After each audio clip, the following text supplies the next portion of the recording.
Hello everyone, my name is Reiner and welcome to Firewatch. Saw this little preview for it and it seemed pretty cool. So we are going to jump right into it. It is a story-based game. So let me know at the end of the video with a like, comment, and subscription if you enjoy this type of video making. We're going to be trying a lot of new things on the channel coming up here soon, so I really appreciate the feedback. So let's get right into it.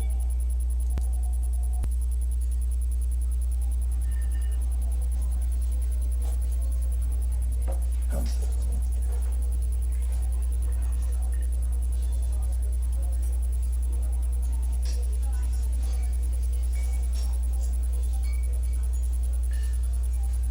Boulder, Colorado, 1975.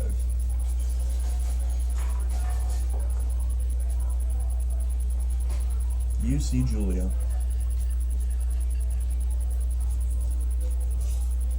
Oh, I'm supposed to do something. There we go. She's about your age, late 20s, laughing with well-dressed professors and grad students from the nearby CU Boulder. You, Henry, are out drinking with your pals. You approach her. You're drunk. What is drunk Henry gonna say? So, what's your, major? I was saying, yeah, you're pretty. That one sounds more like me. That sounds like something I'd say. You're pretty, she says coolly. You are not. You are a future hangover. What? You reply confused. Someone should buy you a cheeseburger, she says. I'd be okay with a cheeseburger. She flags down a waiter, and 1 week later, you are Julia's boyfriend. GG, Henry. All you had to do was go up to her. Let that be a lesson to everyone else. You never try, you'll never succeed. Use objects around you.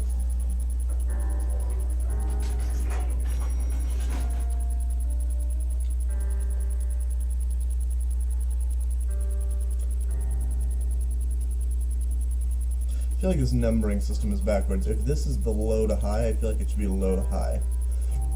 1, 2, 3, 4, 5, 6, 7, 8, 9. It goes backwards. Oh, I tried to sprint using my Minecraft hotkeys. Turns out it doesn't work.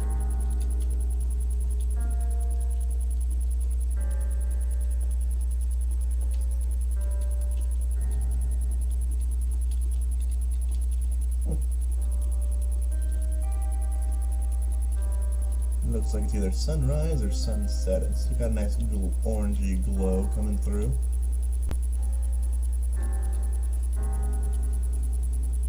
Oh, it's bright. It could be the middle of the day. So, we're not supposed to go over here. Oh, is that a run key? Hey, I found a sprint key. Oh. This is my truck. I'm the only one that uses this building. You date for over a year. She drives you absolutely nuts. It's great. And that's how love works, guys. You move in. You share an apartment near the school with a view of the mountains. You two drink beers out on the deck. You drink beers just about anywhere. Life is good. Sounds like a nice life. Julia wants to get a dog. Okay, we'll do a dog. There's a scruffy, undersized beagle. Julia is in love. She wants to bring it with her to class. There's also an intimidating but gentle-eyed German shepherd. Nothing but bad could happen to Julia while walking this dog. It's badass. We're gonna get the shepherd and name him Mayhem. Mayhem's an excellent dog. He loves wrestling with you in the park and goes with Julia on her runs. Even though he's too big to bring to school, Julia loves him all the same. Mayhem is a friend, a child, and a pet, all rolled into one.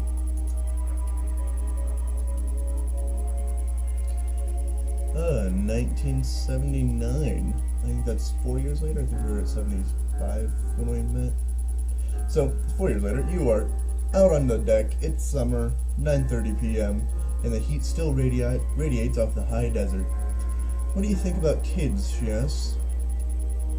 Kids? Not very smart or really good at much. I'm saying if we have some, a couple of little idiots. Yeah. In that case, we should probably get married. Yeah, I like that. These kids are going to be screwed up enough. It's probably for the best that their parents are hitched. It's 2017. You don't have to get married if you don't want to. You say she's absolutely right.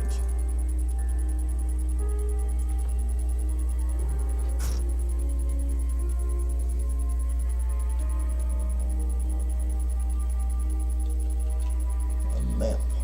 Two Forks region overview. Cool. No. You're in bear country now. Don't forget to check in.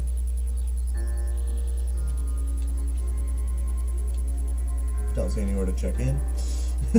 No fireworks. Yes, no. Fireworks start forest fires. You don't want to burn down the forest. Thoroughfare trail is not recommended for inexperienced hikers. I'm a very experienced hiker. Suck it, let's take it.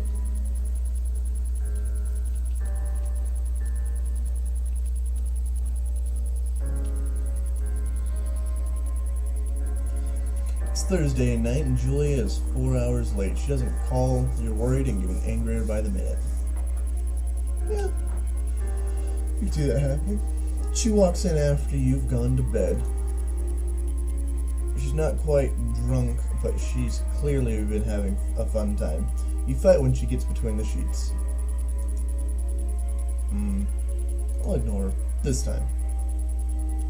You don't touch each other all night. Next day, you feel guilty for being so angry and ask her about her evening. She says it was great. You hold on to a tiny pill of resentment. Yeah, you're not even going to say, hey babe, I'm going to be a couple hours late. Don't wait up. Make some coffee and go to work. Sounds right. I should make coffee right now. Julia still likes to draw. She draws plans from her research. She draws all the places you go. She draws you. What are you going to do? Frolic like a Victoria's Secret model, or flex like He-Man? I'm definitely more of a flexer than a Victoria's Secret model. You look awesome. Of course I do.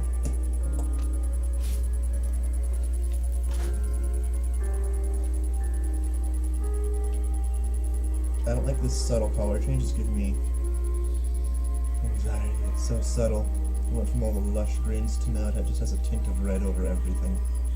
Makes you think something bad's gonna happen. Two Forks, 8 miles away. Spacebar to climb over things. Hop over the log.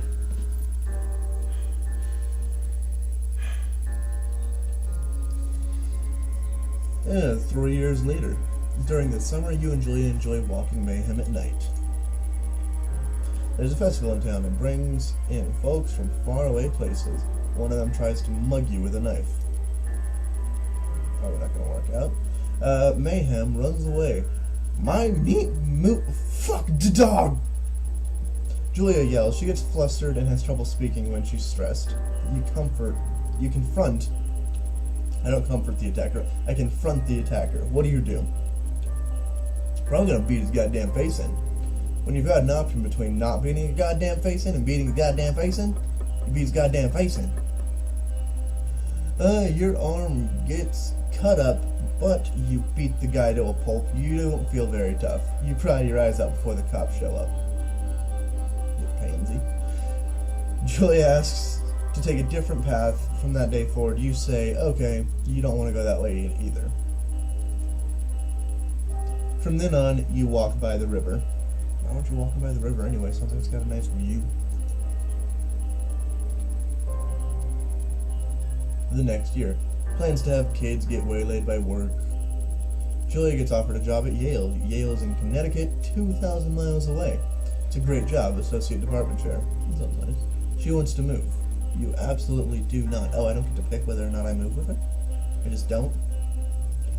Convince her not to take the job, agree if she commutes back and forth. Well, that's kind of shitty to say, hey, don't take your dream job because I'm an asshole.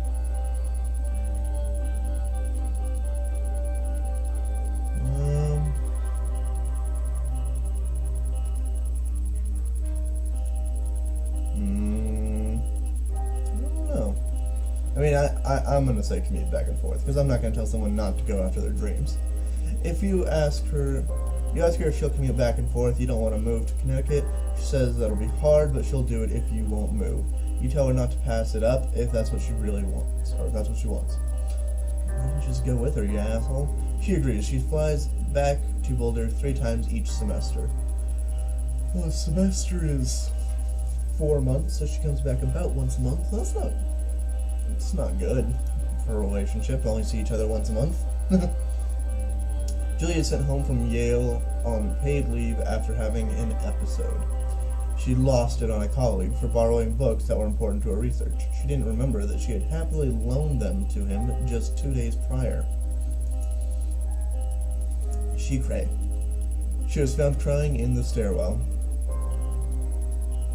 Say you should talk to someone about it, make macaroni and try to forget about it. Make macaroni and drink wine and try to forget about it. I left out the wine part, which is very important. But I would probably say we should talk to someone about it. Like, I'd want to make wine and just forget about the whole thing. After seeing multiple doctors and having many tests, they are worried that Julia might be suffering from early onset dementia. She's only 41. Wow. You both decide to keep it secret for now. That's really sad. Can't move. Journal. Pick it up. Pick it up, pick it up, pick it up, pick it up. She drew me, flexing like He-Man. I'm assuming that's me. Mayhem is getting older. He's got silver hair down his back and slows down at night. You and Julia walk him to the bar to see your friends, and it feels like nothing has changed. Julia goes back to the university. Julia's affliction gets worse. She can't remember things in class. Her research is in shambles. She drives her car to the next town over for no particular reason, and she has to be brought home by the police. She is devastated. She is sent home on permanent medical leave. She done got fired. Some days you get the Julia who calls you a dope and your unborn child little idiots. Other days you get a stranger. She pulls you into bed to make love. After 5 minutes she goes into a panic, believing her dad is at the door. You tell her family. They are crushed and begin to make trips to and from their home in Australia, which makes me think that her dad wasn't at the door. For a while, your friends come by with little things to brighten the day. She gets worse. You spend your days following Julia around the house. You count the seconds between the 2 weekly visits from Daniel, the nurse. He suggests that Julia could live somewhere else, somewhere with 24-hour care, a home. It sits with you for a couple months. Ooh. What would I do? Someone I've been dating for 9 years. Married for, I don't know when we got married. I think about 4 years ago. So we've been married for 4 years. We dated for 5 years. That's a little drastic. You decide to move her into a full-time care facility, or you're determined to take care of her by yourself. I'd be determined to take care of her by myself.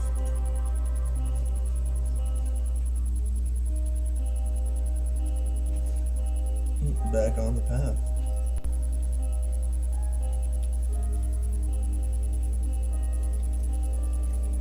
It's so pretty. A little bit of fog, birch trees, everything's so lush and green. Oh, butterfly. A leaf? A leaf. Shh. Be very, very quiet. Oh, too loud. Run! Oh, we can't run in this little chunks of the game. The worst is when... Oh. It is impossibly hard. The worst is when you get mad at her, like when she tries to cook her own food. You can't do anything without her, and she can't do anything without you. That's kind of sweet and kind of sad at the same time. When she goes to sleep, you stay up for a few hours drinking on the deck, watching baseball in the summer and college basketball in the winter. Bear down. You start going out after you put her to bed. The first time you do it, you worry about her getting up and walking around when you're gone. Put a chair in front of the bedroom. You go out to the same bar at the boring end of Pearl Street. It's nice there. Over time, you tell Sheila, the bartender, everything. It's a huge weight off. You're home and in bed by 1 a.m. a couple nights a week. You look forward to those nights. One night, you're stopped at a DUI checkpoint. You blow .10 and are taken to jail for the night. You consider trying to hide, but you tell Susan, your sister-in-law. Julia's parents take the next plane from Australia. They can't believe the state your house is in. They tell you Julia is coming to live with them. You don't argue. You say you'll visit soon. A few weeks go by. Summer is coming, and you see an ad in the paper for a job. You take it. And this is where our adventure begins.